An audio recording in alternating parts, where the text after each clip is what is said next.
Siachen glacier అంటే sir -70 degrees freeze.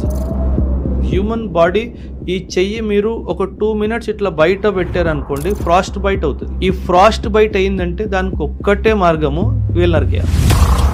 ఆ కండిషన్స్లో that is the turning point of entire operation Meghdoot. నా ముందే వచ్చి నిల్చున్నాడు సార్, వాడని చూడలేదు. That is the beauty of camouflage and concealment. అంటే ఆ జంగిల్ అట్మాస్ఫియర్లో మర్జ్ అయిపోయింది. High end technology